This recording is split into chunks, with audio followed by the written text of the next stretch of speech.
woman stumbled into Sloan, Nevada on foot just as the August sun threatened to bake the desert town into dust, her dress torn at the hem and her eyes holding the kind of emptiness that came from seeing too much darkness. Elijah Jennings watched her from his position outside the general store, leaning against the hitching post with his arms crossed over his broad chest. He had come down from his cabin in the Spring Mountains for supplies, a rare trip that he made only when necessity demanded it. The mountain man stood well over 6 feet tall, his shoulders wide enough to block out the sun, muscles built from years of hauling timber and surviving alone in the wilderness. His dark brown hair fell past his collar, and a thick beard covered his jaw. He wore simple clothes, buckskin pants, and a worn cotton shirt that stretched across his powerful frame. The woman moved like a spooked deer, her steps quick and uncertain.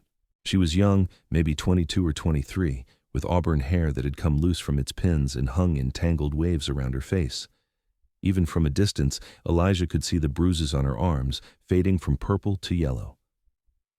When she reached the steps of the general store, she paused, her whole body tensing as 2 men walked past her on the boardwalk. She flinched violently, pressing herself against the building's wall, her breathing visible even from where Elijah stood.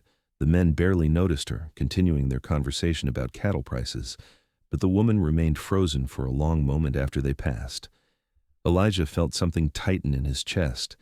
He had seen plenty of hard things in his 31 years, especially during his time as a scout before he retreated to the mountains 5 years ago. But there was something about the terror in this woman's eyes that made his hands curl into fists. He pushed off from the hitching post and started toward the store, but stopped himself when he saw her flinch again as another man exited the building. This time, she actually stumbled backward, nearly falling off the steps. Elijah changed direction immediately, giving her a wide berth and entering through the side door instead. Inside, he found Martha Collins behind the counter, the older woman sorting through a shipment of canned goods. She looked up when the bell chimed and smiled at the sight of him. "Elijah Jennings, as I live and breathe. Has it been 3 months already?" "4," he said, his voice rough from disuse. He did not talk much up in the mountains. "Need flour, salt, coffee, and ammunition." Martha began gathering his supplies, chattering about the weather and the mine workers who had been causing trouble on Saturday nights. Elijah listened with half an ear, his attention drawn to the front window. Through the dusty glass, he could see the auburn-haired woman still standing outside, her arms wrapped around herself despite the heat. "Martha," he interrupted quietly, "who is that woman out front?" The shopkeeper's face grew solemn. "That is Sarah Zimmerman. Came in on the stage 3 days ago, or rather, she jumped off the stage when it stopped for water. Been sleeping in the church from what I hear. Reverend Peterson's wife has been trying to get her to eat, but she barely touches anything." "Where did she come from?" Martha leaned closer, lowering her voice even though they were alone. "No one knows for sure. She will not talk about it, but I have seen those kinds of bruises before, Elijah. Someone hurt that girl badly. She cannot stand to be near men. Nearly had a fit when Sheriff Davies tried to ask her some questions." Elijah's jaw tightened. He looked down at his own large calloused hands that could snap a man's neck or bring down a deer at 200 yards. Hands that probably looked terrifying to someone like Sarah Zimmerman. "She need work?" he asked. Martha blinked in surprise. "I suppose so. She cannot live on the Reverend's charity forever. Why?" "My cabin needs cleaning, mending, cooking. Haven't had a decent meal in years." The words came out gruff, almost defensive. "Pay fair wages, she could stay in the spare room." "Elijah, I do not think that's a good idea. That girl is afraid of men, and you are." Martha gestured at his imposing frame. "I know what I am," he said. "But winter is coming in a few months. She cannot sleep in a church through a Nevada winter, even down here in the valley. Up in my cabin she would have walls, a stove, privacy. And I can keep my distance." Martha studied him for a long moment, her expression softening. "You are a good man, Elijah Jennings. You always have been. Let me talk to her first. If she is interested, I will bring her by tomorrow before you head back up the mountain." Elijah nodded and paid for his supplies. He loaded everything onto his pack horse, a sturdy mare named Bess, and found a spot in the shade to wait. He did not look directly at Sarah, but he was always aware of where she was. She eventually worked up the courage to enter the store, and he heard Martha's gentle voice through the open door, offering her some bread and cheese. When Sarah emerged 20 minutes later, she had a small bundle in her arms and some color back in her pale cheeks. She walked past Elijah's position without seeing him, her eyes fixed on the ground. He noticed she walked with a slight limp, favoring her left side. That night, Elijah made camp outside of town rather than paying for a room at the boarding house. He lay under the stars, staring up at the vast Nevada sky, and thought about the fear he had seen in Sarah Zimmerman's eyes. He thought about the anger that burned in his gut at whoever had put that fear there. And he thought about how carefully he would need to move around her, how much space he would need to give her to feel safe. He was not a man used to being gentle. The mountains had made him hard, had stripped away the social niceties he had learned growing up in Missouri. But for Sarah, he would learn again. He would become whatever he needed to be to help her heal. The next morning, Martha arrived at his camp with Sarah walking several paces behind her. The young woman looked even more fragile in the bright sunlight, her green eyes darting nervously from side to side. When she saw Elijah standing by his horse, she stopped dead in her tracks. "It's all right, dear," Martha said softly. "This is Elijah Jennings. He has a proposition for you." Elijah did not move closer. He stood next to Bess, one hand on the mare's neck, and spoke in the calmest voice he could manage. "Miss Zimmerman, Martha tells me you might need work. I live up in the Spring Mountains, about 3 hours' ride from here. My cabin needs tending, cooking, cleaning, mending. I can pay you $20 a month plus room and board." Sarah's eyes widened slightly. $20 was generous wages, more than most women could earn, but she did not speak, just stared at him with that wary, hunted expression. "There is a spare room," Elijah continued. "It has a lock on the inside of the door. You would have your privacy. I spend most of my days working outside, cutting timber, hunting. You would barely see me except at meals." "Why?" The word came out as barely more than a whisper, but it was the first time Elijah had heard her voice. It was softer than he expected, with a slight tremor. "Because my cabin is a mess, and I am tired of eating jerky and beans," he said simply. It was not the whole truth, but it was true enough. "And because everyone deserves a safe place to sleep at night." Something flickered in Sarah's eyes at those words.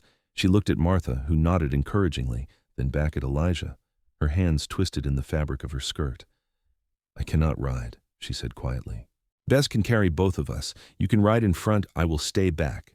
He paused, then added, "If you want to come, that is, no obligation, but the offer stands."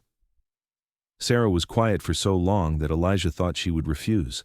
Then, so quietly he almost missed it, she said, "I will come." The ride up to the mountains was slow and careful. Elijah had Sarah ride on Bess while he walked ahead, leading the mare by her reins. He kept at least 6 feet between them at all times, never looking back unless Sarah spoke, which she did not do for the first hour. The trail wound up through the desert foothills, gradually giving way to scrub brush and then pine trees as they climbed higher. "There's water in the canteen on the left side," Elijah said when they stopped for a brief rest. He moved away immediately, giving Sarah space to dismount and drink without him nearby. She slid down from the horse awkwardly, clearly unused to riding, and took a long drink from the canteen. Elijah busied himself checking the pack, making sure everything was secure. Out of the corner of his eye, he saw Sarah watching him, her expression unreadable. "How much further?" she asked. "Another hour. The trail gets steeper, but Bess is sure-footed." He secured a strap and added, "There is jerky in the saddlebag if you are hungry." "I am fine." They continued upward. The air grew cooler as they climbed, the oppressive desert heat giving way to the fresher mountain atmosphere. Pine scent filled Elijah's lungs, and he felt some of the tension leave his shoulders. This was his place, his territory. Up here, he knew every rock and tree, every game trail and water source. The cabin came into view as they rounded a bend. It sat in a small clearing, surrounded by tall pines, with the mountain rising behind it. The structure was solid, built from logs Elijah had cut and hauled himself. Smoke would rise from the stone chimney on cold days, and a small porch stretched across the front. It was not much to look at, but it was weatherproof and sturdy. "This is it," Elijah said, stopping about 20 feet from the front door. "Let me show you inside." He unlocked the door and stepped back, letting Sarah enter first. The interior was dim and dusty, as he had warned. A single main room served as kitchen and living area, with a large stone fireplace against one wall and a rough-hewn table near the kitchen area. A door on the left led to Elijah's bedroom, and a door on the right led to the spare room. "That is your room," Elijah said, pointing. "Used to store furs, but I cleared it out yesterday. There's a bed frame and a mattress. Blankets are in the chest." Sarah walked slowly to the door and pushed it open. The room was small but clean, with a narrow window that looked out over the forest. The bed was simple but solid, and someone, probably Martha, had left a quilt folded on top. Most importantly, Elijah saw Sarah notice the iron bolt on the inside of the door. It is safe," he said from his position across the main room. "No one comes up here except me, and I will not enter your room without permission. You have my word." Sarah turned to look at him, really look at him for the first time. Her eyes traveled over his broad shoulders, his muscled arms, the sheer size of him, and he saw her swallow hard, but then she nodded once, and some tiny bit of tension left her posture. "Thank you," she whispered. Over the next few days, they established a careful routine. Elijah woke before dawn and left the cabin quietly, taking his breakfast outside so Sarah could have the space to herself. He spent his days working, cutting timber for the winter or hunting for meat. He did not return until late afternoon, always making noise as he approached so Sarah would not be startled. Meals were the hardest part. That first night, Sarah had cooked a simple stew with the supplies Elijah had brought from town. She had set the table and then retreated to her room, clearly intending to eat there alone. But Elijah had knocked gently on her door and said, "You do not have to hide. This is your home too. But if you are more comfortable eating separate, that is fine." After a long pause, Sarah had emerged. They ate at opposite ends of the table, not speaking, the silence broken only by the clink of spoons against bowls. Elijah noticed that Sarah barely ate, pushing the food around more than consuming it. "It is good," he said, his voice seeming too loud in the quiet cabin. "Best meal I have had in months." Sarah's eyes flicked up to meet his for just a second before darting away. "Thank you." The next morning, Elijah woke to find breakfast already made, biscuits and eggs kept warm by the fire. Sarah was nowhere to be seen, but her door was closed. He ate quickly and left his dishes clean by the basin. Days turned into a week. Sarah began to relax fractionally. She moved around the cabin more freely when Elijah was outside, and he often saw her through the window, sweeping or mending his torn shirts. She had found the vegetable garden behind the cabin, overgrown and neglected, and began to work on it in the afternoons. Elijah made sure to keep his distance. If he needed to come inside during the day for water or tools, he would call out first, "Coming in for water," or "Need my skinning knife." He moved slowly, deliberately, making himself as unthreatening as possible. It went against every instinct he had, every part of him that was used to moving through the world with power and confidence. But he did it for her. One evening, about 10 days after Sarah arrived, a storm rolled in fast and fierce. Thunder crashed through the mountains and rain pounded against the cabin roof. Elijah came in from securing the animals, soaked through, to find Sarah standing by the window, her whole body rigid. "Just a storm," he said calmly, hanging his wet coat by the door. "Common up here this time of year. We are safe." But when lightning flashed, illuminating the cabin in stark white light, Sarah gasped and stumbled backward. The thunder that followed was deafening, shaking the walls, and Sarah's hands flew up to cover her ears. Her breathing became rapid and shallow. Elijah froze, water dripping from his hair onto the floor. He recognized panic when he saw it. "Sarah," he said, keeping his voice low and steady, "you are safe. It is just noise. It cannot hurt you here." She did not seem to hear him. Her eyes were unfocused, seeing something that was not the cabin, not the storm. Another flash of lightning, another crash of thunder, and Sarah sank to her knees, shaking violently. Every instinct screamed at Elijah to go to her, to comfort her, but he knew that would only make things worse. Instead, he slowly lowered himself to sit on the floor where he was, near the door, making himself smaller, less threatening. "I'm right here," he said. "You are not alone. But I'm not going to come closer. You are in control, Sarah. Nothing bad is going to happen." He kept talking, his deep voice a steady rumble beneath the storm's violence. He talked about the cabin, about how the roof was solid and the walls thick, He talked about the mountains, about how the rain would make the forest smell clean and fresh tomorrow. He talked about anything and everything, just to give her something to anchor to. Slowly, gradually, Sarah's breathing began to even out. The storm moved on, the thunder growing more distant. When she finally looked up, her eyes were wet with tears and she looked exhausted. "I'm sorry," she whispered. "Do not be," Elijah said firmly. "You have nothing to apologize for." "I am broken." "No." The word came out harder than he intended, and he softened his tone. "You are hurt. That is different. Hurt can heal." Sarah wiped at her eyes with shaking hands. "You do not understand." "Maybe not all of it," Elijah admitted, "but I know what fear looks like, and I know what survival looks like. You are still here, Sarah. That takes strength." She stared at him for a long moment, and Elijah held himself perfectly still, letting her see that he meant no threat. Finally, she nodded, just slightly, and pushed herself to her feet. She swayed a little, unsteady, and Elijah tensed, ready to catch her if she fell, but still not moving from his spot. "I'm all right," Sarah said. She walked slowly to her room and paused at the door. "Thank you for staying there, for not," she trailed off, unable to finish. "Always," Elijah said. "I will always stay back until you tell me otherwise." That night, lying in his bed, Elijah listened to the soft sounds of Sarah moving in the next room and felt his heart ache for her. He wanted to know who had hurt her, wanted to make them pay for the fear they had instilled in this brave young woman. But more than that, he wanted to help her heal. He wanted to see her smile, to hear her laugh, to watch the terror leave her eyes.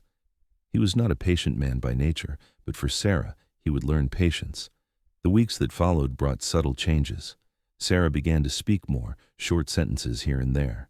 She asked Elijah about his work, about the mountains, about how he had ended up living alone. He answered her questions honestly, telling her about his past as a scout, about the violence he had seen during the conflicts with various tribes and outlaws, about how he had needed to escape to somewhere quiet and clean. "I was not a good man back then," he admitted one evening over dinner. They were sitting at the table, still at opposite ends, but Sarah no longer looked ready to bolt at any moment.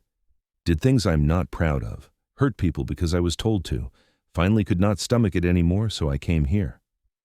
"Do you regret it?" Sarah asked. "Living alone, I mean." Elijah considered the question. "Sometimes I miss conversation, but mostly no. The mountains do not ask anything of me except that I respect them. That is more than I can say for civilization."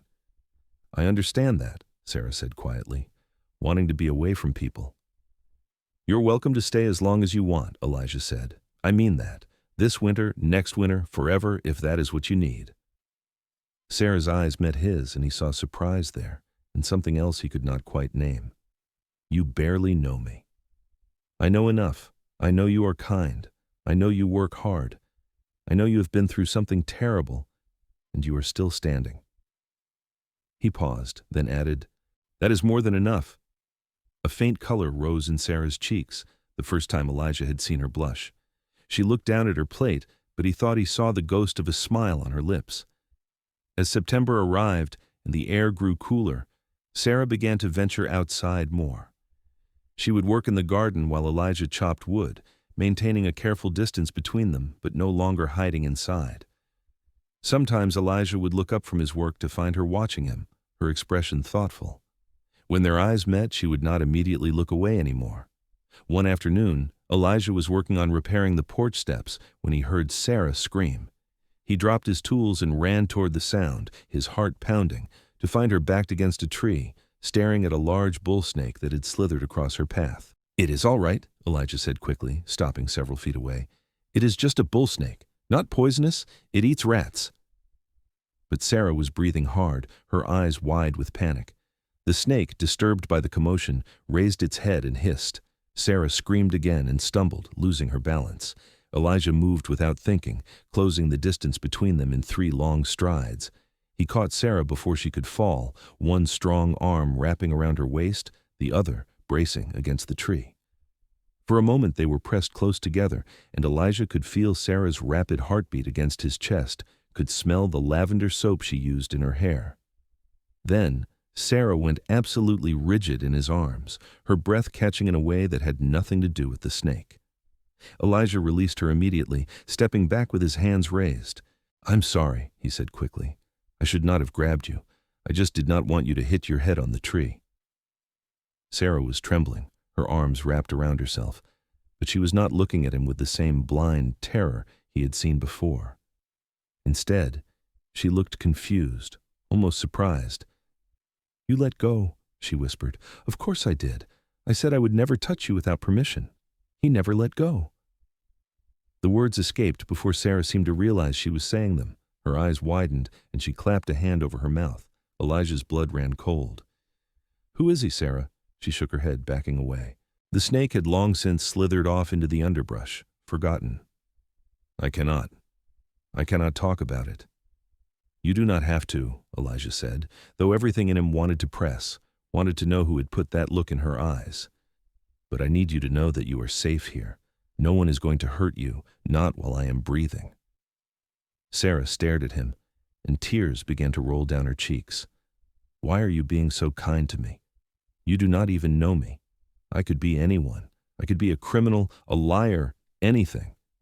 "You are not," Elijah said simply. "I can tell." "How?"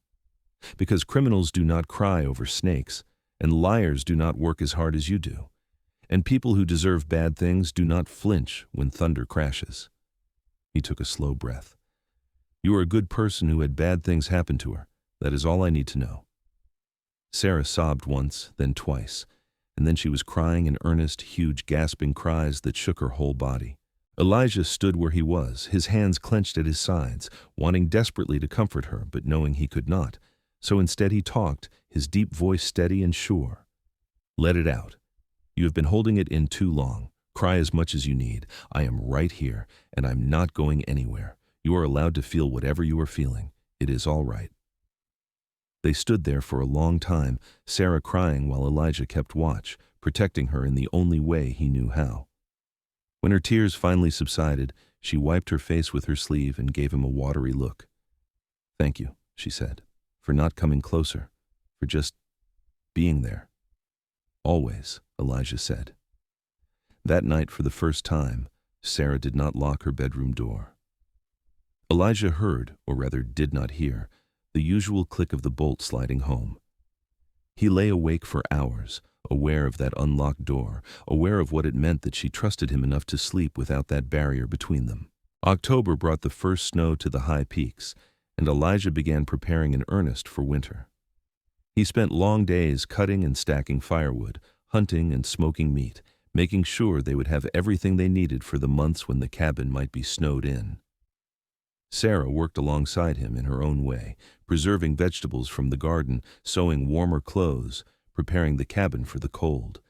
They had fallen into an easy rhythm, moving around each other with increasing comfort. Sarah no longer jumped when Elijah entered a room, though she was still cautious around sudden movements. They talked more during meals, Sarah asking about his life, and Elijah carefully reciprocating without pushing too hard. One evening, Sarah was mending one of Elijah's shirts sitting in the chair by the fire. Elijah was at the table, cleaning his rifle. The domestic scene felt strange and right all at once. "My husband put these bruises on me," Sarah said suddenly, her voice quiet but steady, "and many others before them." Elijah's hand stilled on the rifle, but he did not look up, sensing that Sarah needed to say this without his eyes on her. "We married 2 years ago. I was 21, and he was handsome and charming, and my parents approved. I thought I was lucky." She let out a bitter laugh. "I was so stupid." "You were not stupid," Elijah said firmly. "He deceived you. That is not your fault," Sarah continued as if he had not spoken. "It started small. A harsh word here, a tight grip there. Then it got worse. He said it was my fault, that I provoked him, that if I just behaved better, he would not have to discipline me. I believed him for a long time." Elijah's jaw clenched so hard it hurt, but he kept his voice calm. "What changed?" "He nearly killed me," Sarah said flatly. "Beat me so badly I could not walk for 3 days. When I could finally stand, I took what little money I had hidden and ran. Caught a stage west, got as far as I could, thought maybe he could not find me out here." "He will not," Elijah said, and there was steel in his voice. "If he comes looking, he will have to go through me first." Sarah finally looked up at him, her green eyes bright with unshed tears. You cannot promise that. You do not know him. He is powerful, has connections. People believe him, not me. I believe you, Elijah said. He set down the rifle and turned to face her fully. And I am not people. I am a man who has survived 5 years alone in these mountains. I am a man who fought in wars and won. I am a man who will protect what is his. I am not yours, Sarah said, but there was no heat in it, only confusion. You are under my protection, Elijah clarified. That makes you mine to defend. That is all I meant. But even as he said it, Elijah knew it was not entirely true. Over the past 2 months, Sarah had become more than just someone he was helping. She had become the first thing he thought about when he woke, and the last thing before he slept. Her rare smiles made his chest feel tight, and her occasional laughs were worth more than gold. He was falling for her, had probably been falling since the moment he saw her flinch outside the general store. But she was not ready for that, might never be ready for it. And that was fine. Elijah would take whatever she was willing to give, even if it was just friendship, just companionship through the winter. He would not push, would not demand, would not take. Sarah studied him for a long moment. I am starting to believe that, she said softly, that you will protect me. I did not think I could ever trust a man again, but you make me want to try. Take all the time you need, Elijah said. I am not going anywhere. The first major snowstorm hit in early November, dumping 2 feet of white powder around the cabin. Elijah woke to find the world transformed, everything silent and clean under its blanket of snow. He dressed quickly and went to stoke the fire, only to find Sarah already awake, standing by the window and staring out at the winter wonderland. It is beautiful, she said when she heard him approach.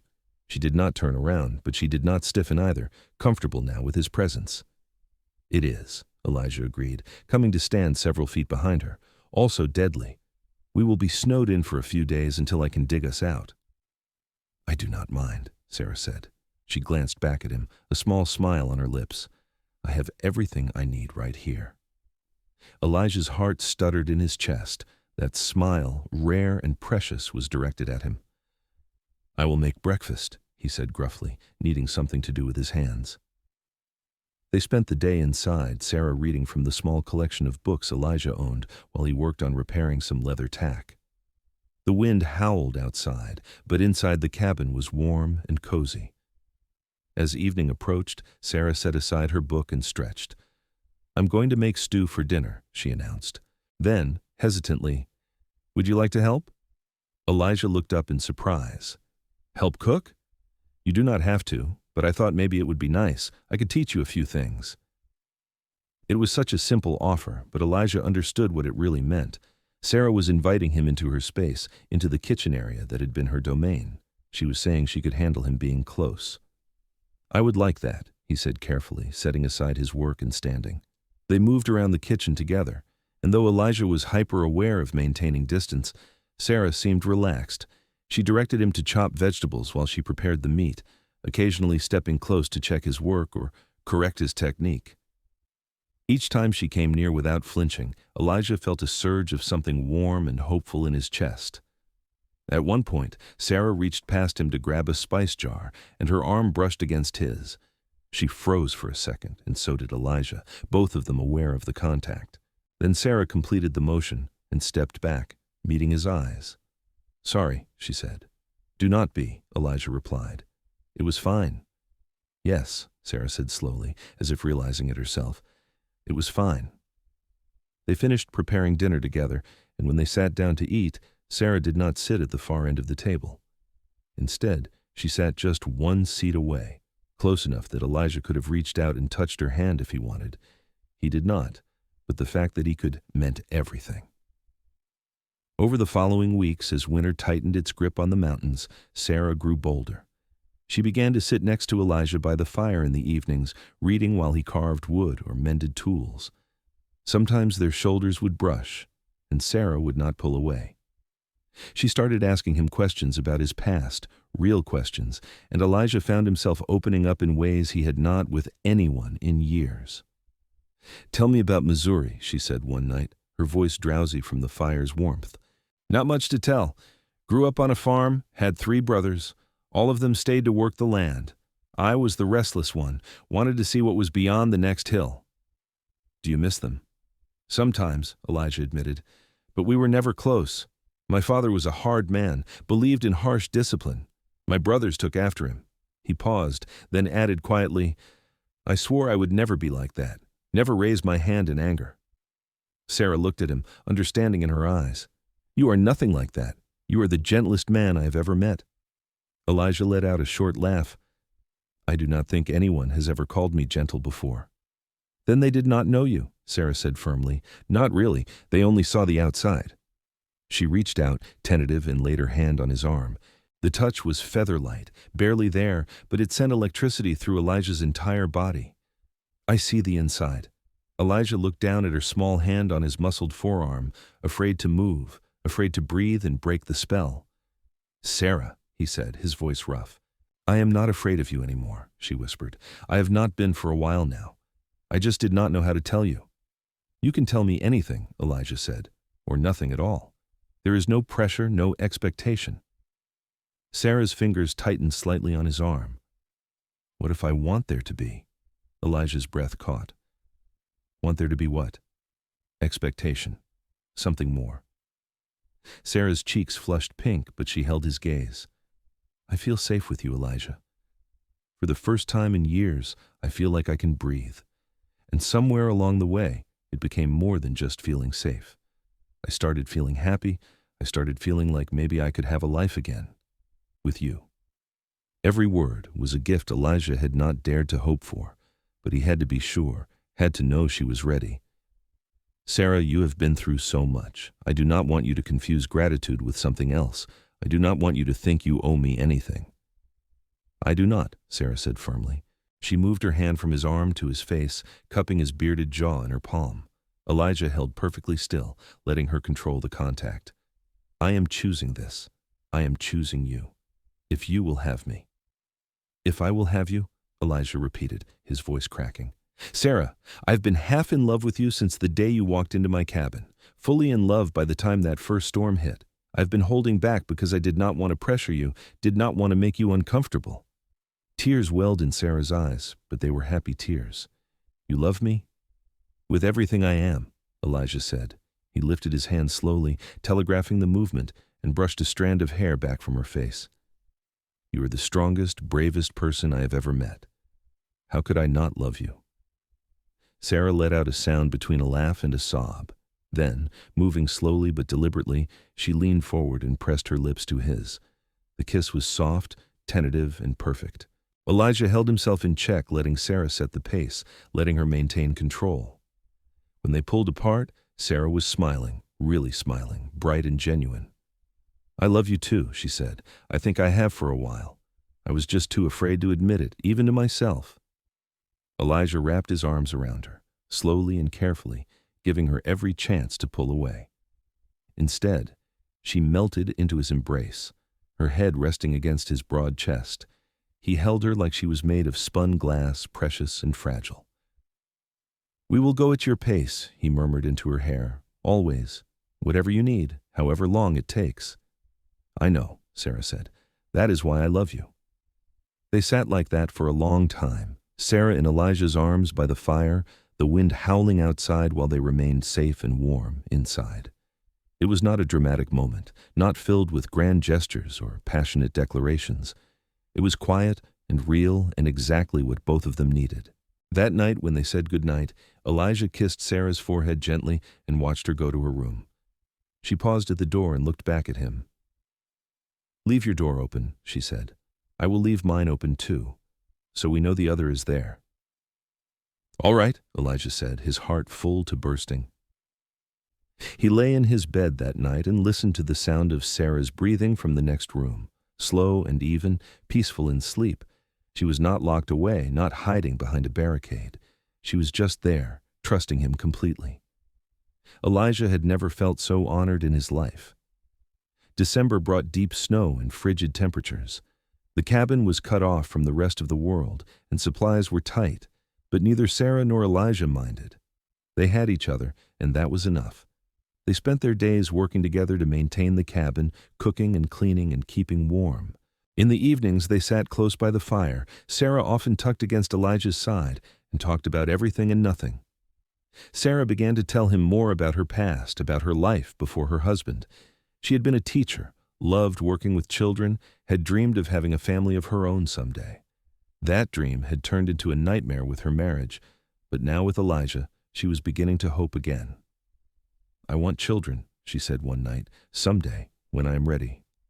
"Someday," Elijah agreed, "when you are ready." "You would be a wonderful father," Sarah said, tilting her head to look up at him. "Patient and kind and strong, everything a child needs." Elijah felt his throat tighten with emotion. "I never let myself imagine that kind of life. Did not think it was possible for someone like me." "It is possible," Sarah said. "We can have that life, together." Christmas came, and Elijah carved Sarah a small wooden box inlaid with delicate patterns. Sarah had knitted him a thick scarf and a pair of gloves. They exchanged gifts by the fire, and Elijah thought it was the best Christmas he had ever had, better than any from his childhood. "I wish we could go to town for supplies," Sarah said a few days later, looking out at the unbroken snow. "I would like to send a letter to my parents, let them know I'm alive and safe. They must be so worried." "As soon as the past clears, we will go," Elijah promised, "and you can tell them anything you want." Sarah turned to him, her expression thoughtful. "I will tell them I found a good man, a man who treats me with respect and kindness, a man I want to build a life with." "What about your husband?" Elijah asked carefully. "Are you still legally married?" Sarah's expression darkened. "I suppose so, but he does not know where I am. And even if he did, he would not dare come up here. He's a coward who only hurt me because he knew I could not fight back." "If he ever shows his face, I will make him regret it," Elijah said, his voice low and dangerous. "I know you will," Sarah said. She crossed the room and wrapped her arms around Elijah's waist, hugging him tight. "But I do not think we will have to worry about that.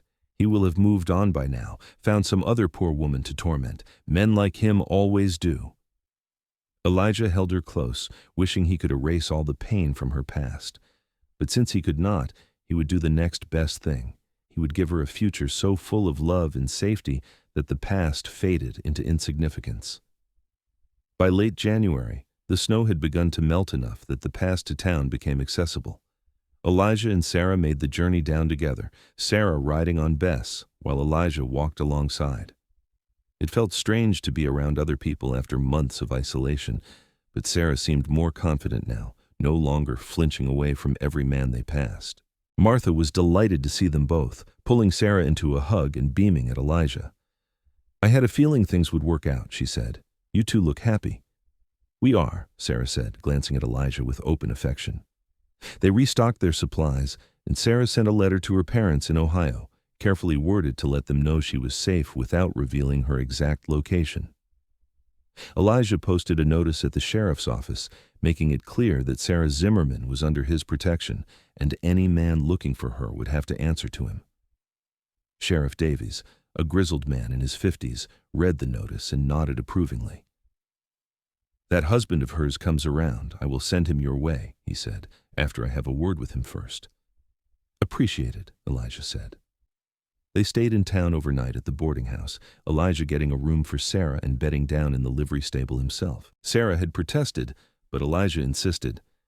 "You deserve a real bed in privacy," he said. "I will be fine with Bess."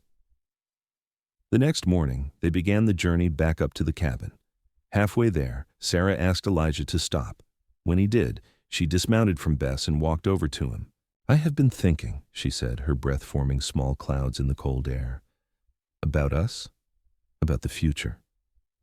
Elijah's heart began to pound. "All right. I want to be with you, Elijah. Really be with you. But I'm still legally married, and that bothers me. It feels like a chain around my ankle." "We can look into getting a divorce," Elijah said. "It is not easy, and it takes time, but it can be done." "What if he will not agree to it? What if he comes looking for me?" "Then we deal with that when it happens," Elijah said firmly. "But I am not going to let him control your life anymore, Sarah. You are free. You have been free since the day you stepped off that stage." Sarah nodded slowly. "You are right. I have been letting fear make my decisions for too long. She took a deep breath and squared her shoulders.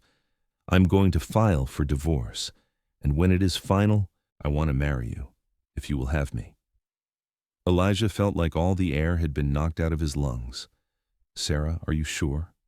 I have never been more sure of anything in my life, she said. She reached for his hand, lacing her fingers through his. You have given me everything, Elijah. Safety, respect, love. I want to give you the same. I want to be your wife, to build a life with you, to have children with you. I want everything. Elijah pulled her into his arms, lifting her off her feet and spinning her around. Sarah laughed, the sound pure and joyful, and Elijah thought his heart might actually burst from happiness. Yes, he said when he set her down, yes to all of it. I will marry you, Sarah Zimmerman. I will spend the rest of my life making you happy. They kissed there in the snow, surrounded by pine trees and mountains, and it was better than any ceremony in any church. It was a promise, spoken in action rather than words, a promise to love, to protect, to cherish. When they finally made it back to the cabin, everything felt different. It was not just Elijah's home anymore. It was theirs. Sarah began to make small changes, adding feminine touches here and there, rearranging things to make them more efficient.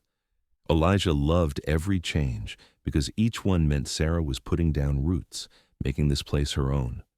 In March, they made another trip to town, this time to meet with a lawyer about Sarah's divorce.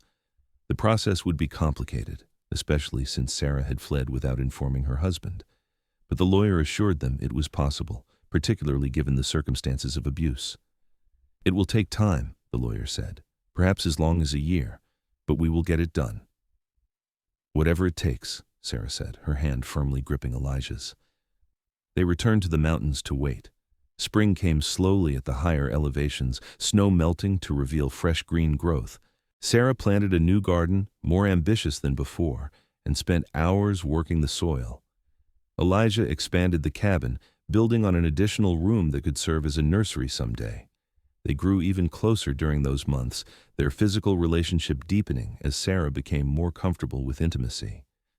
Elijah was always patient, always careful, always attentive to her needs and boundaries. Some nights Sarah wanted nothing more than to be held.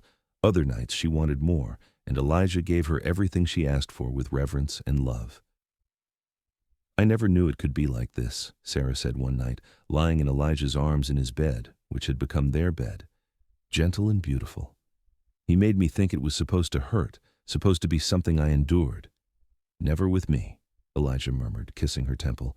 With me, it will always be about love. Summer arrived in full glory, and the mountains burst into life. Sarah had never seemed happier, spending her days in the garden or exploring the forest around the cabin. Elijah taught her to track animals, to identify edible plants, to read the signs of changing weather. She learned quickly, and Elijah loved watching her confidence grow. One afternoon in July, they were sitting by a small creek when Sarah turned to Elijah with a serious expression. I think I might be pregnant, she said quietly. Elijah's heart stopped, then started again at double speed. Are you sure? Not completely, but my monthly courses have not come, and I've been feeling sick in the mornings. Sarah bit her lip, looking uncertain. I know we are not married yet. I know people will talk, but I cannot find it in myself to care. I want this baby. I want your baby. Elijah cupped her face in his large hands, his eyes shining with unshed tears. I want it too, more than anything. Married or not, you are mine and I am yours. That is all that matters. Sarah threw her arms around his neck, laughing and crying at the same time. We're going to have a baby. We are going to be a family. We already are a family, Elijah said. This just makes it official. They went to town the next week to see the doctor, who confirmed Sarah's pregnancy. She was about 2 months along, which meant the baby would arrive in early winter. Martha was thrilled, immediately beginning to knit baby clothes, and even the more conservative townspeople seemed happy for them. Elijah's fierce protection of Sarah had earned him respect, and everyone could see how much they loved each other. The divorce proceedings continued slowly but steadily. Sarah's husband had been located in St. Louis and served with papers. According to the lawyer, he had initially contested the divorce, but eventually agreed when faced with Sarah's testimony about his abuse and the fact that she had the support of an entire town, including a very large and intimidating mountain man. "He is not worth the fight," the lawyer reported. "He will sign the papers within the month." By September, Sarah was visibly pregnant, her belly swelling with their child. Elijah was attentive to the point of being overprotective, constantly worrying about her health and comfort. Sarah found it endearing, even when she protested that she was perfectly capable of carrying water or chopping vegetables. "I know you are capable," Elijah said, taking the bucket from her hands despite her protests. "But why should you have to do everything when I am here to help?" "You are impossible," Sarah said, but she was smiling. "You love me anyway." "I do," Sarah agreed. She stood on her toes and kissed him soundly. "Very much." In October, the divorce papers arrived, signed and finalized. Sarah Zimmerman was no longer Sarah Zimmerman, legally speaking. She was free. That same week, Elijah took Sarah down to town, where Reverend Peterson married them in a simple ceremony in the small church. Martha served as witness, tears streaming down her face as Elijah and Sarah exchanged vows. Elijah had never worn finer clothes, having borrowed a suit from the general store, and Sarah wore a simple white dress that Martha had sewn for her. "I, Elijah Jennings, take you, Sarah, to be my wife," Elijah said, his deep voice steady despite the emotion in his eyes. "I promise to love you, protect you, and cherish you for all of my days. I promise to be patient, to be kind, to be the man you deserve. I promise that you will never again know fear or pain at the hands of someone who claims to love you. This I swear." Sarah was crying openly by the time he finished. "I, Sarah, take you, Elijah Jennings, to be my husband. I promise to love you with everything I am. I promise to trust you, to build a life with you, to stand by your side through whatever comes. You saved me in every way a person can be saved, and I will spend the rest of my life showing you how grateful I am for that. I love you." When Reverend Peterson pronounced them husband and wife, Elijah kissed Sarah with a tenderness that made everyone in the small church sigh. They were married. After everything they had been through, they were finally, legally, permanently together. They celebrated with a small dinner at the boarding house, Martha fussing over them and making sure Sarah ate enough for herself and the baby. That night, they stayed in town one last time before returning to their cabin as Mr. and Mrs. Elijah Jennings. "How does it feel?" Elijah asked as they lay together in the boarding house bed. "To be married?" "Right," Sarah said simply. She placed her hand on her swollen belly, and Elijah covered it with his own. "Everything finally feels right." The baby came in late December, during the first major snowstorm of the season. Elijah had brought Sarah down to town 2 weeks earlier, not wanting to risk her giving birth alone in the cabin. Martha had prepared a room for them, and the local midwife, Mrs. Patterson, was on standby. When Sarah's labor began, Elijah was terrified. He had faced down bears and hostile men without flinching, but the sound of Sarah crying out in pain nearly broke him. Martha had to physically restrain him from bursting into the room. "She is fine," Martha said firmly. "This is natural. Mrs. Patterson knows what she is doing." "I should be in there with her," Elijah said, pacing like a caged animal. "She is in good hands. You will see her soon." After what felt like days but was actually about 12 hours, Mrs. Patterson emerged with a smile on her face. "You have a son, Mr. Jennings, a big, healthy boy, and your wife did beautifully." Elijah nearly knocked the midwife over in his rush to get to Sarah. She was lying in bed, exhausted but glowing, with a tiny bundle in her arms. When she looked up and saw Elijah, her face lit up. "Come meet your son," she said softly. Elijah approached slowly, almost reverently. When he looked down at the baby in Sarah's arms, he felt his knees go weak. The child was perfect, with a shock of dark hair and tiny fists waving in the air. As Elijah watched, the baby opened his eyes, revealing them to be the same green as Sarah's. "He is beautiful," Elijah whispered, "just like his mother." "He has your strength," Sarah said. "I can already tell. Hold him." Elijah took the baby with shaking hands, cradling the tiny body against his massive chest. The child seemed impossibly small, impossibly fragile. Elijah was terrified he might break him. "You will not hurt him," Sarah said, reading his thoughts. "You are the most careful man I know." Elijah looked from his son to his wife and felt a love so overwhelming it nearly brought him to tears. Thank you, he said, his voice cracking.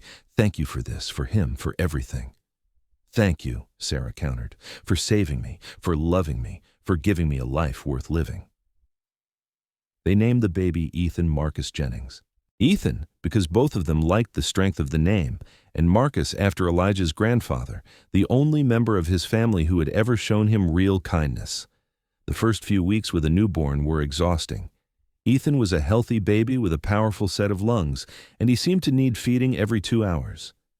But Elijah and Sarah worked together, taking turns walking the baby, changing him, soothing him when he cried. Martha helped when she could, bringing food and supplies and giving them advice based on her years of experience helping other mothers.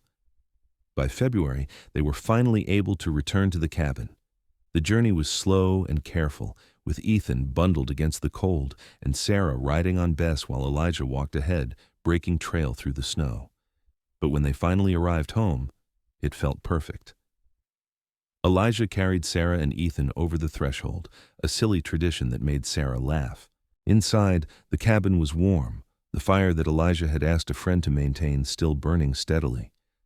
Sarah looked around at their home, at the new nursery Elijah had built, at the life they had created together, and felt peace settle over her. "We are home," she said. "We are home," Elijah agreed. The years that followed were the happiest of both their lives. Ethan grew into a strong, curious toddler with his mother's green eyes and his father's dark hair. He learned to walk by pulling himself up on Elijah's legs and learned to talk by babbling at the animals around the cabin. When Ethan was 2, Sarah became pregnant again. This time the pregnancy was easier, now that she knew what to expect. Their daughter, Emma Grace, was born in the spring, and she was as different from her brother as could be. Where Ethan was loud and boisterous, Emma was quiet and thoughtful. She had Elijah's brown eyes and Sarah's auburn hair, a perfect blend of both parents. Elijah was a devoted father, spending hours playing with his children, teaching them about the mountains and the wilderness. He carved them toys and told them stories, and never once raised his voice in anger. Sarah watched him with their children and fell in love with him all over again every single day.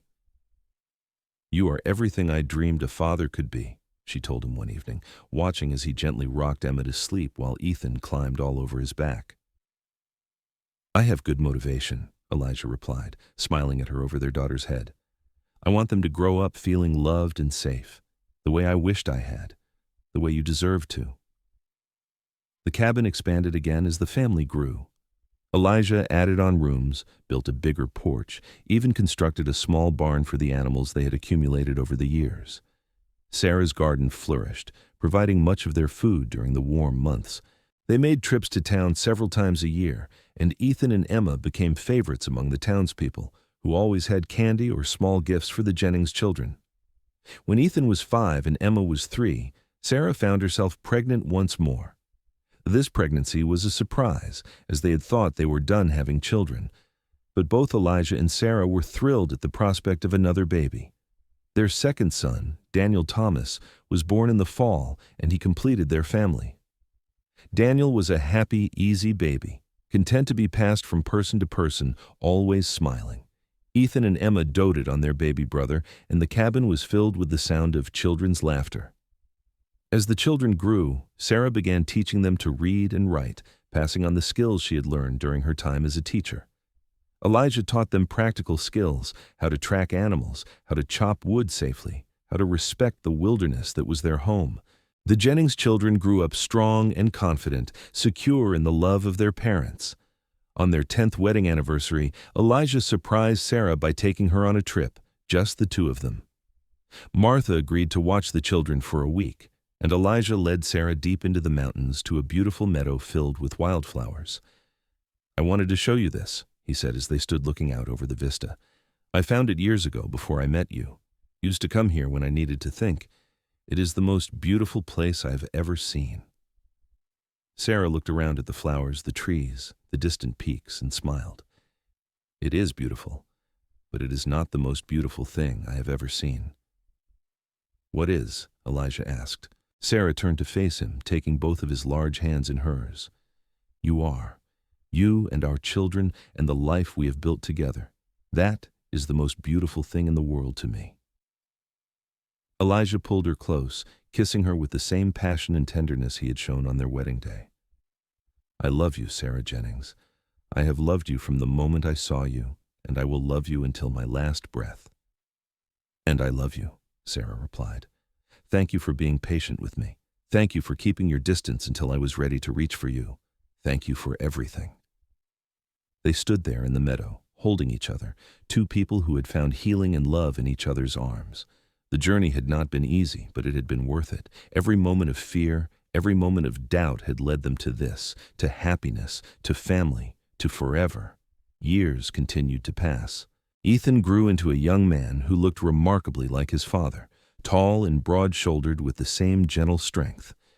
Emma became a skilled herbalist, learning about medicinal plants from both her mother and the elderly Mrs. Patterson, who had become a regular visitor to the Jennings cabin. Daniel, the baby of the family, showed a gift for working with wood, creating intricate carvings that rivaled his father's. As Elijah and Sarah aged, their love never diminished. If anything, it grew stronger, tempered by years of partnership and mutual respect. They still held hands when they walked through the forest. They still kissed each other good night and good morning. They still looked at each other with the same wonder and gratitude that had marked the beginning of their relationship. When Ethan turned 18 and began talking about finding his own place in the world, Sarah felt a pang of sadness, but Elijah reminded her that they had raised their children to be independent and strong, just as they had planned. "He will find his path," Elijah said, "just like we found ours, and he knows he can always come home." Ethan eventually decided to stay in the mountains, building his own cabin about an hour's ride from his parents' place. He found work as a guide, leading hunting parties and helping travelers navigate the difficult terrain. Emma, at 16, was courting a young man from town, the doctor's son, who treated her with the same respect and kindness her father had shown her mother. Daniel, at 13, was still at home, but already showing signs of the man he would become. One evening, as Sarah and Elijah sat on their porch watching the sunset, Sarah leaned her head on her husband's shoulder and sighed contentedly. "We did well, didn't we?" she asked. "We did more than well," Elijah replied, wrapping his arm around her. "We created something beautiful, something lasting."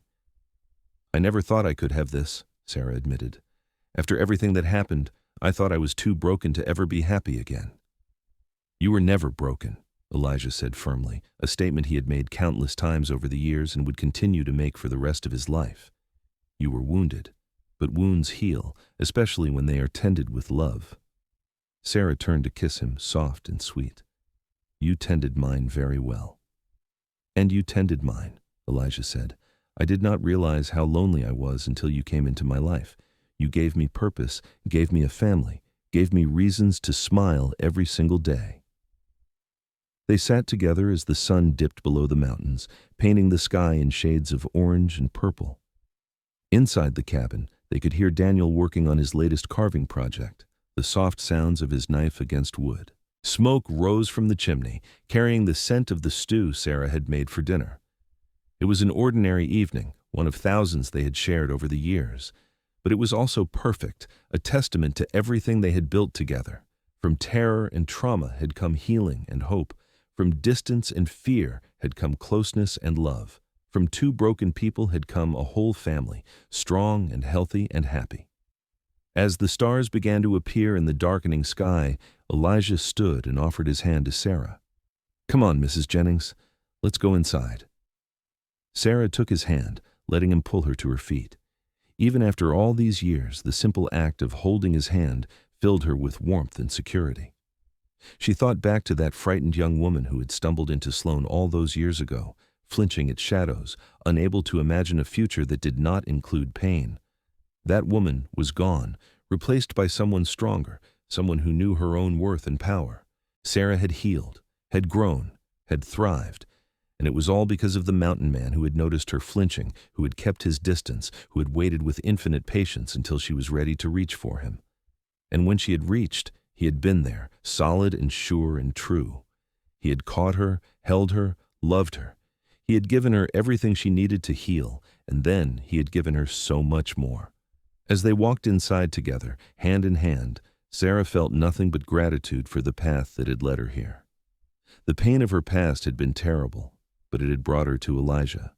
And Elijah had brought her to this beautiful life, this perfect family, this enduring love.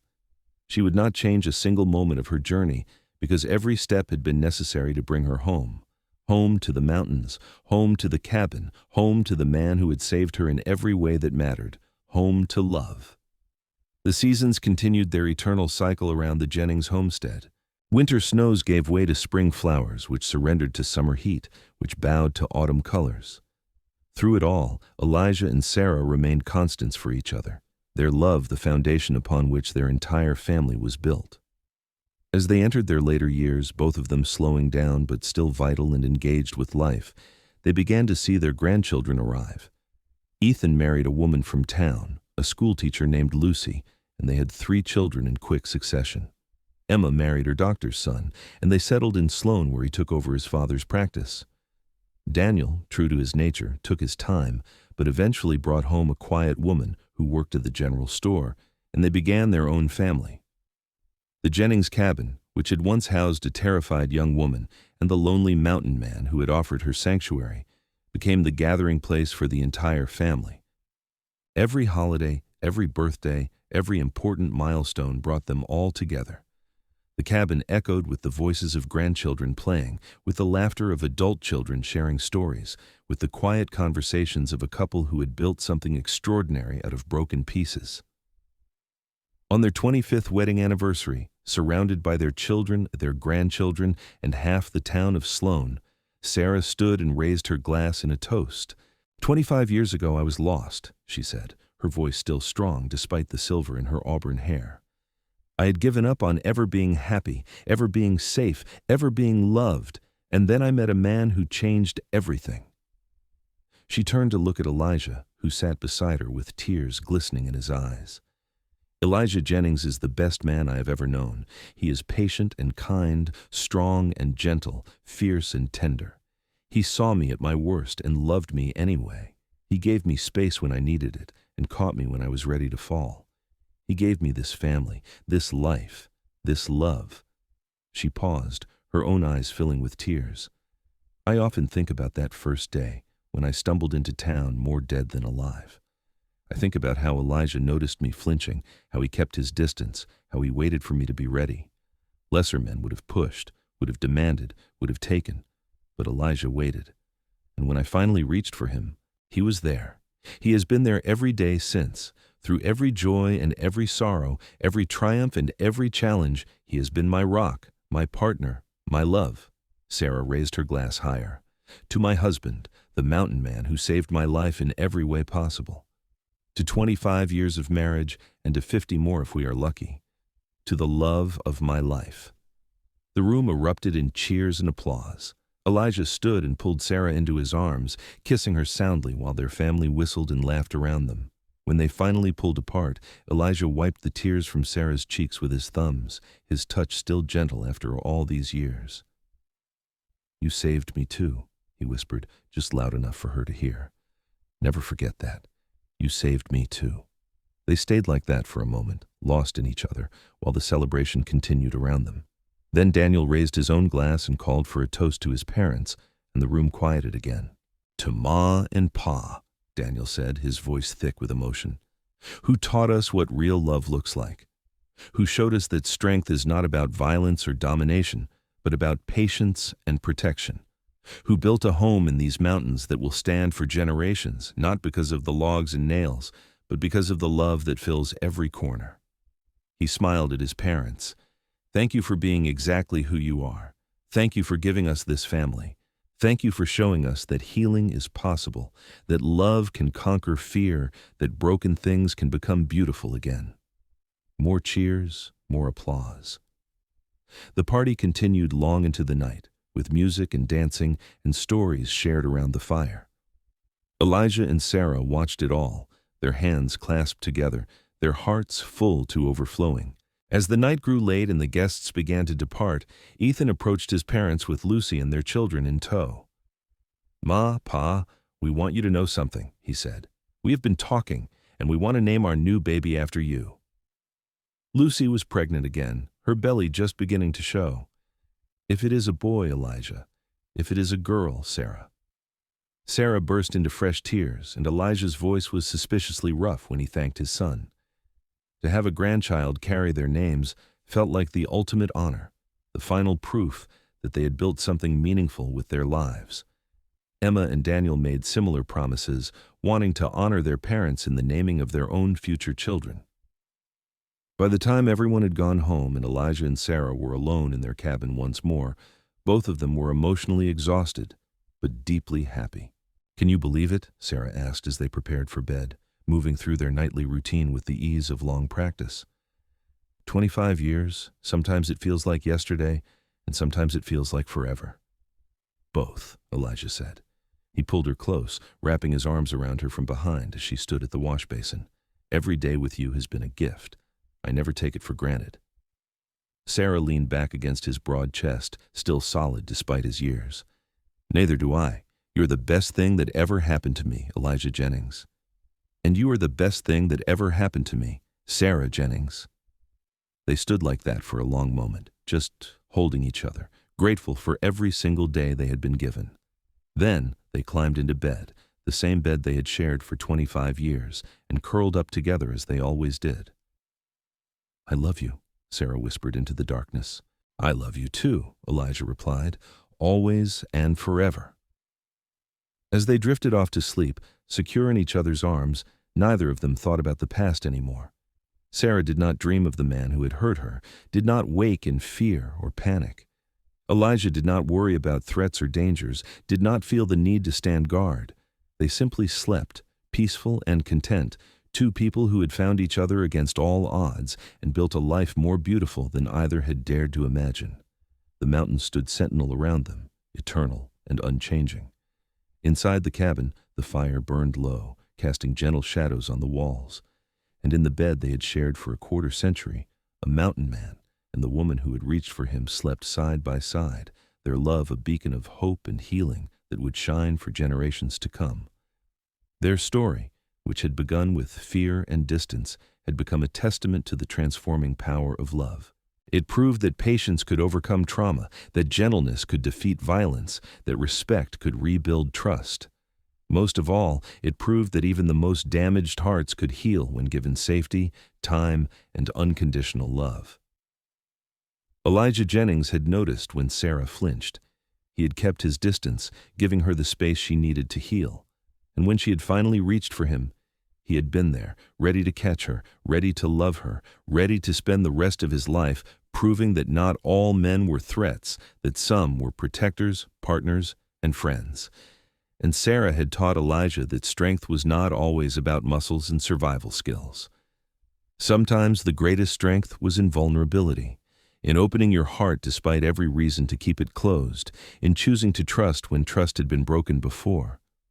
She had shown him that he was worthy of love, that his gentleness was not weakness, but his greatest gift. Together, they had created something that would outlast them both.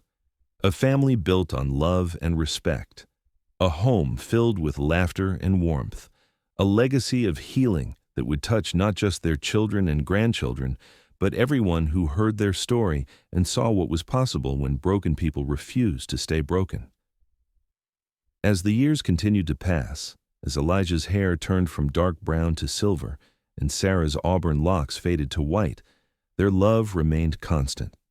They aged together, their bodies slowing, but their hearts still beating in sync. They continued to live in their mountain cabin, refusing all offers from their children to move to town where life might be easier. "This is our home," Sarah would say firmly. "This is where Elijah saved me. This is where we built our family. This is where we will stay." And Elijah would nod in agreement, his hand finding hers as it always did, his touch still sending warmth through her even after decades together. When Elijah was 75 and Sarah was 67, they celebrated their 42nd wedding anniversary. The party was smaller this time, just immediate family, as travel had become harder for them, but the love in the room was just as strong, just as palpable. That night, as they lay in bed together, Sarah traced the lines on Elijah's face, memorizing every detail as if she did not already have them committed to memory. "What are you thinking?" Elijah asked, his voice still deep despite his years. "I am thinking about that first day," Sarah said. "When you offered me the job, I was so scared, Elijah. I almost said no. I almost walked away from the best thing that ever happened to me." "But you did not," Elijah reminded her. "You were brave enough to take a chance." "Only because you made me feel safe enough to try," Sarah said. "You have always made me feel safe." "That was always the goal," Elijah said. He brought her hand to his lips and kissed her knuckles, a gesture he had repeated thousands of times over the decades. "To keep you safe, to keep you happy, to keep you loved." "You succeeded," Sarah whispered. "In every possible way, you succeeded." They fell asleep like that, holding each other, their hearts beating in rhythm, their souls intertwined so completely that neither could imagine existing without the other. Elijah Jennings passed away peacefully in his sleep 3 years later, at the age of 78. He died as he had lived in his later years, with Sarah in his arms, in the cabin he had built, surrounded by the life they had created together. His death was quiet and gentle, fitting for a man who had spent half his life being gentle for the woman he loved. Sarah grieved deeply, but not desperately. She had been given 45 years with the love of her life, years filled with joy and laughter and love. She had been given 3 children, 8 grandchildren, and 5 great-grandchildren, all of them bearing the mark of Elijah's gentle strength and her hard-won resilience. She had been given a lifetime of happiness, and while she missed Elijah with every fiber of her being, she was grateful for every moment they had shared. She lived for 5 more years after Elijah's death, staying in their cabin with Daniel and his family, who had moved in to care for her. She spent her final years surrounded by family, telling stories about Elijah, making sure that everyone knew just how special he had been, how much he had meant, how completely he had saved her. On the morning of her death, at the age of 75, Sarah woke early. She walked outside to the porch, moving slowly with the aid of a cane, and stood looking out at the mountains that had been her home for more than 50 years. The sun was just beginning to rise, painting the peaks in shades of gold and pink. I am coming, Elijah," she whispered to the mountain wind. "Wait for me." Daniel found her an hour later, still standing on the porch, a peaceful smile on her face. She had died looking at the view she loved, in the place where she had been happiest, ready to be reunited with the man who had saved her life, and then filled it with more love than she had ever dreamed possible. They buried Sarah next to Elijah on a hillside overlooking their cabin under the tall pines that had sheltered them for so many years.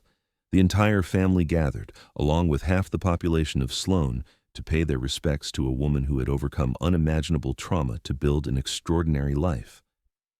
Ethan stood at his mother's grave and told the story, the whole story, for the benefit of the great-grandchildren who were old enough to understand. He told them about the frightened young woman who had jumped off a stage in Sloan, about the mountain man who had noticed her flinching, about the patience and distance and respect that had allowed love to bloom. "My father," Ethan said, his voice carrying across the assembled crowd, "taught me that real strength is not about domination or violence. Real strength is about protection. It is about putting someone else's needs before your own wants. It is about patience when you want to rush forward. It is about giving space when you want to pull close.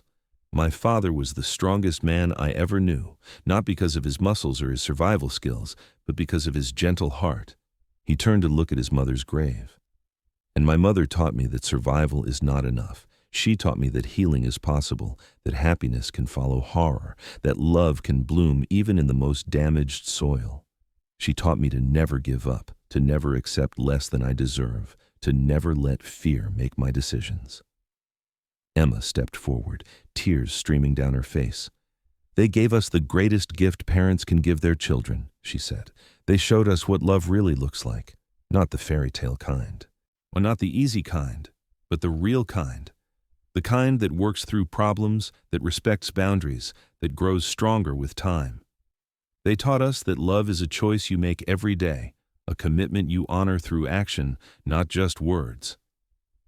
Daniel was the last to speak. "Ma and Pa are together again now," he said simply. "And knowing that makes this easier to bear. They had a great love, the kind that comes along once in a generation. But they also had a real love, built on mutual respect and genuine friendship. They were partners in every sense of the word.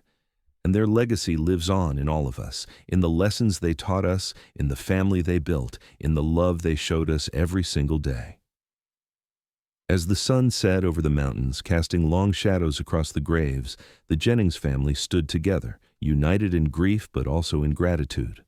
Elijah and Sarah were gone, but what they had built remained. Their children carried their values. Their grandchildren bore their names. Their great-grandchildren would hear their story and learn from their example. The cabin on the mountain, which had once housed a broken woman and the man patient enough to let her heal, became a family landmark. It was preserved and maintained, passed down through the generations, a tangible reminder of where it all began.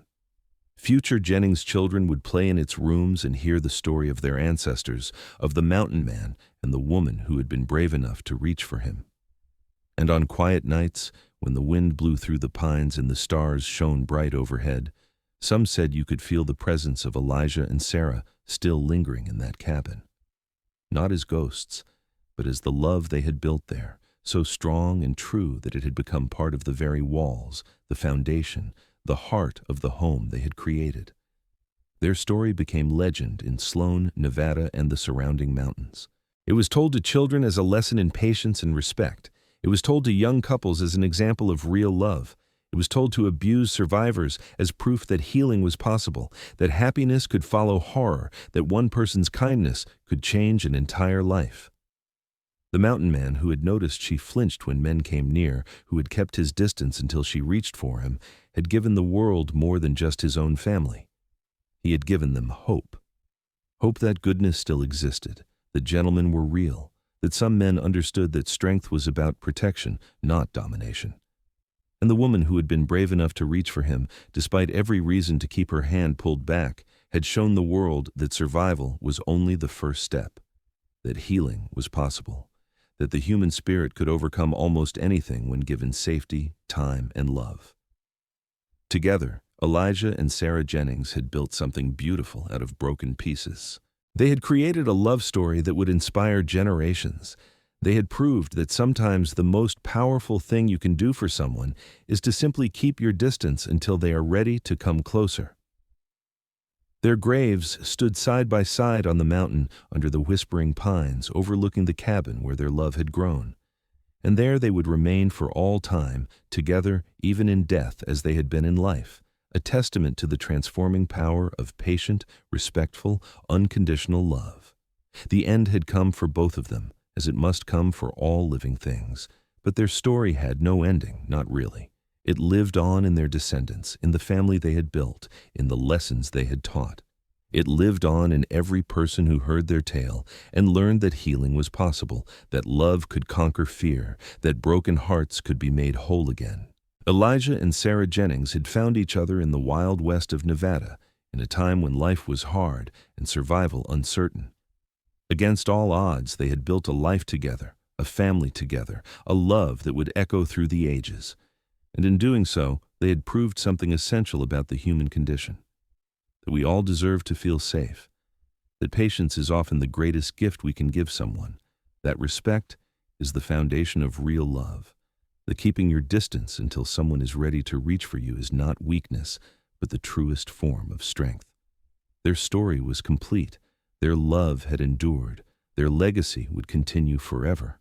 And somewhere in the mountains of Nevada, in a cabin built by loving hands, the spirit of that love remained, warm and bright and eternal, a beacon for all who came after, showing them what was possible when fear met patience, when trauma met gentleness, when a broken woman reached for a strong man and found him worthy of her trust. It was a love story for the ages, and it was real.